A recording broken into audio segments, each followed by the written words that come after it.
नमस्कार प्यारे बच्चों, राम राम। कैसे हो? उम्मीद करता हूँ कि आप अच्छे और स्वस्थ होंगे और भर्ती परीक्षाओं की तैयारी में लगे होंगे। और सुनने में आ रहा है कि जल्द ही राजस्थान के अंदर है आरएएस का विज्ञापन जारी होने की संभावना है। आप अगर आरएएस की परीक्षा में लगे हों, तैयारी में लगे हों, तो अपनी तैयारी को और टाइम दीजिएगा और समय दीजिएगा। नोटिफिकेशन आने के बाद में क्या समय आपको कम मिल पाएगा। पिछली भर्ती की अपन बात करें 2021 वाली है, उसमें भी बच्चों को थोड़ा कम समय मिला था। तो आप अपनी तैयारी को अभी से ज़्यादा समय दीजिएगा। अब बात करते हैं, एक छोटा सा टॉपिक मैं आपके सामने लेकर आया हूँ करंट अफेयर का। और ये जीएस वाला पार्ट आपका जो आरएस मेंस का था उसमें पूछा जाता है। कई बार करंट अफेयर के क्वेश्चन पूछे जाते हैं डिटेल में। और जो छोटे लेवल की एग्ज़ाम की तैयारी कर रहे हैं, जैसे 10वीं 12वीं लेवल की एग्ज़ाम की तैयारी कर रहे हैं, उन एग्ज़ाम में भी क्या है, करंट अफेयर के क्वेश्चन पूछे जाते हैं। तो ये आपके लिए भी फायदेमंद रहेगा। देखिएगा, शी जिनपिंग लगातार तीसरी बार चाइना के क्या चीन के राष्ट्रपति बन गए हैं। अब जीवन पर्यंत सत्ता में रहने का इनका क्या है, रास्ता साफ हो गया है। जो छोटे लेवल की एग्जाम की तैयारी कर रहे हैं वो इसको करंट अफेयर के क्वेश्चन मान के तैयार कर सकते हैं। और आरएस वालों में क्या होता है, आरएस की जो तैयारी करते हैं उसमें जो जीएस वाला पार्ट है आरएस मेंस के अंदर, उसमें पेपर थर्ड के अंदर क्या होता है, जो करंट अफेयर उससे संबंधित, खेलों से संबंधित, या जो देशों के बीच में लगातार व्यापार वगैरह होते हैं या जो घटनाएं घटित होती है उनके बारे में पूछा जाता है, डिटेल से पूछा जाता है। तो डिटेल से अपन इसमें क्या है, चर्चा करेंगे। इसके अलावा यूपीएससी आईएएस की एग्ज़ाम होती है, उसमें भी जीएस वाले पेपर के अंदर डिटेल से जानकारी पूछी जाती है। तो अपन यहाँ पर कंप्लीट चर्चा करेंगे। तीसरी बार राष्ट्रपति बन गए हैं। राष्ट्रपति बनने के बाद में भारत और चाइना के संबंध कैसे रहेंगे, उनके ऊपर भी अपन चर्चा करेंगे। और इनके सामने कोई कैंडिडेट खड़ा हुआ या नहीं हुआ वो भी मैं आपको जानकारी दूंगा। इनके जीवन परिचय के बारे में भी थोड़ी जानकारी आपको यहाँ पर मैं बता दूंगा। कंप्लीट जानकारी लगभग मैं आपको यहाँ पर दूंगा। जब आपको लिखना होगा तो किस हिसाब से लिखोगे, थोड़ा आपको ध्यान रहना चाहिए। ये देखिएगा, चाइना के जो राष्ट्रपति हैं लगातार तीसरी बार राष्ट्रपति बन गए हैं, शी जिनपिंग है जो लगातार राष्ट्रपति बन गए हैं। जो कुछ महत्वपूर्ण पॉइंट है वो मैं आपको यहाँ पर बता रहा हूँ, आपके सामने साझा कर रहा हूँ। चीन में शी जिनपिंग ने लगातार तीसरी बार राष्ट्रपति पद क्या कर लिया है, हासिल कर लिया है। संसद के करीब 3000 सदस्यों ने जिनपिंग को 5 साल का तीसरा कार्यकाल देने का क्या कर लिया है, सर्वसम्मति से फैसला किया है। सबकी सहमति होने के बाद में इनको क्या है, ये पद दे दिया गया है। उनके सामने कोई भी उम्मीदवार नहीं था। ये एकमात्र ऐसे कैंडिडेट उम्मीदवार थे, उनके सामने कोई कैंडिडेट नहीं था। सभी ने माना है कि हम इनको तीसरा अपना राष्ट्रपति मान रहे हैं। लगातार 5 साल का अपन कार्यकाल उनको सौंप रहे हैं। माना जा रहा है कि जिनपिंग की आजीवन सत्ता में बने रहने का रास्ता क्या हो गया, लगभग साफ हो गया है। ऐसा विशेषज्ञों का मानना है कि अब ये सत्ता में आजीवन रहेंगे। चाइना की राजनीति के अंदर ये सत्ता में लगातार बने रहेंगे। पहली बार कोई नेता लगातार तीसरी बार चीन का क्या है, राष्ट्रपति बना है। तो ये भी एक करंट अफेयर का आपके सामने क्वेश्चन बन जाता है कि ऐसा कौन सा नेता है जो चीन में लगातार तीसरी बार राष्ट्रपति बना है। तो उसका नाम क्या है प्यारे बच्चों, शी जिनपिंग।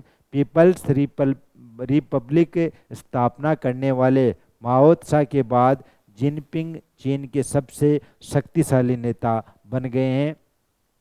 जिनपिंग ने चीन के संविधान में संशोधन कर आजीवन सत्ता में रहने का रास्ता साफ कर लिया है। इन्होंने क्या, संविधान में संशोधन कर लिया है। पहले संविधान कुछ अलग होगा, उसमें संशोधन करके अब आजीवन सत्ता में रहने का क्या है, रास्ता साफ कर लिया है। जिनपिंग के तीसरी बार राष्ट्रपति बनने के बाद रूस के राष्ट्रपति पुतिन समेत दुनिया के कई नेताओं ने उनको बधाई भी दी है। अब अपन बात करते हैं, अपने सामने जो टॉपिक बनता है कि ये राष्ट्रपति बने हैं शी जिनपिंग चीन के, तो अब भारत और चीन के संबंध कैसे रहने वाले हैं उनके ऊपर भी अपन यहाँ पर चर्चा करेंगे। यहाँ पर मैं आपको जानकारी देने वाला हूँ। आप मान सकते हो कि चीन की नीति हमेशा से कैसी रही है।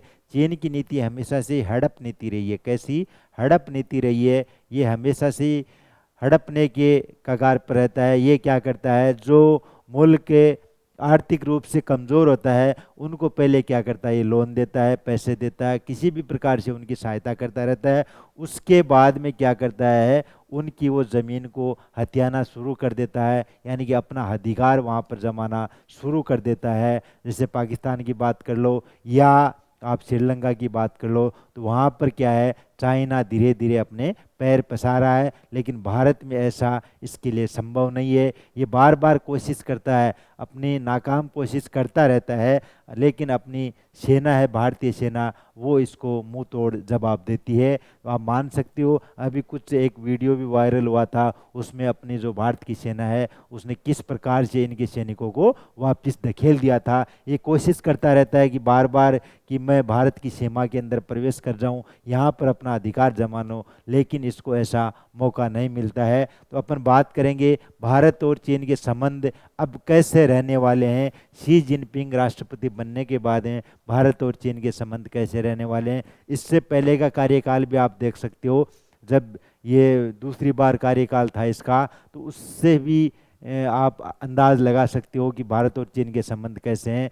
पहले भी संबंधों में खटास आ गई थी, तो अब आगे भी आप मान सकते हो कि उम्मीद कमी है। विशेषज्ञों का मानना है कि आगे भी संबंध खराब होने की संभावना है।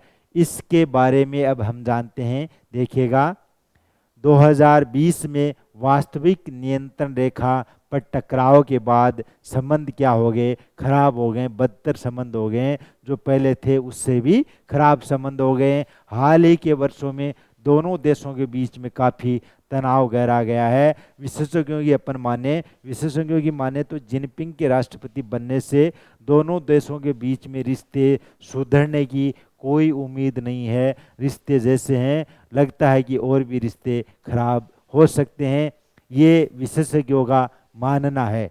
इससे भारत और चीन के बीच में और भी क्या हो जाएंगे, संबंध खराब हो जाएंगे। जिनपिंग एक तानाशाही के रूप में चीन पर अपना शासन स्थापित कर चुका है और वह एक मजबूत नेता के रूप में भी वहाँ पर क्या है, उभर चुका है। अब उनके सामने कोई भी विपक्ष का उम्मीदवार खड़ा नहीं हो रहा है। आप मान रहे हो कि अब जिससे जैसे इसका ये तीसरा कार्यकाल चल रहा है, तो अब जब राष्ट्रपति बना है तो उसके सामने कोई कैंडिडेट खड़ा ही नहीं हुआ, किसी ने फॉर्म ही नहीं अप्लाई किया, तो ये निर्विरोधी क्या हो गया, नेता चुन लिया गया है। संसद के करीब 3000 सदस्यों ने, कितने सदस्य थे, 3000 सदस्यों ने मान लिया है इसको अपना नेता, और अगला 5 साल का कार्यकाल है इसके हाथों में सौंप दिया है। और ऐसा भी माना जा रहा है कि ये अपने प्रभुत्व को बढ़ाने के लिए सेना के ऊपर ही ज़्यादा खर्च कर रहा है। अपना जो बजट था उसमें ज़्यादा हिस्सा, ज़्यादा खर्चा क्या है, सेना के ऊपर कर रहा है, सेना को क्या कर रहा है, मजबूत कर रहा है। तो इससे भी आप अनुमान लगा सकते हो कि सेना के ऊपर खर्च करके ये क्या है, आस पड़ोस के छोटे मोटे जो देश हैं, जो आर्थिक रूप से कमज़ोर हैं, उनके ऊपर क्या है, अधिकार जमाने की कोशिश कर रहा है। अब ये उम्मीद की जा रही है कि हाल ही में चीन ने अपने सैन्य बजट को काफ़ी बढ़ाया है। इसका अगला कदम ताइवान पर आक्रमण करना ही भी हो सकता है। ऐसा माना जा रहा है कि इसने क्या है, सैन्य बजट को ज़्यादा बढ़ाया है, उसके ऊपर ज़्यादा खर्चा किया है, और अगला कदम इसका क्या हो सकता है, ताइवान के ऊपर आक्रमण करना हो सकता है। चीन अपने प्रभुत्व को बढ़ाने के लिए कमज़ोर देशों को अपने नियंत्रण में रखना चाहता है, जिसके चलते उसने कई एशियाई देशों को बड़े स्तर पर लोन दे रखा है। ये बात मैंने आपको पहले भी बताई थी। जैसे पाकिस्तान, श्रीलंका जैसे देश हैं, उनके ऊपर अपना क्या है, प्रमुख रूप से प्रभुत्व है, ये जमा चुका है, वहाँ पर अपना अधिकार जमाने की पूरी पूरी कोशिश कर रहा है। उनको काफ़ी ये लोन वगैरह दे चुका है। शी जिनपिंग का जन्म की बात करें तो 15 जून 1953 को फूफिंग काउंटिंग यानी सोनक्सी प्रांत के अंदर हुआ, चीन के अंदर इसका क्या है, जन्म हुआ। तो ये आप देख सकते हो, अगर ऐसा टॉपिक आपके सामने आता है तो आपको किस हिसाब से आरएस के एग्जाम में, यूपीएससी आईएएस में क्या है, इसका जवाब देना है, किस प्रकार से इसको लिखना है। तो ऐसे टॉपिक मैं आपके साथ में लाता रहूँगा, आपके साथ शेयर करता रहूँगा। मेरे द्वारा दी गई जानकारी आपको कैसी लगी, कमेंट बॉक्स में कमेंट करके ज़रूर बताइएगा। मिलते हैं अपन ऐसे ही किसी टॉपिक के साथ में। धन्यवाद। राम राम।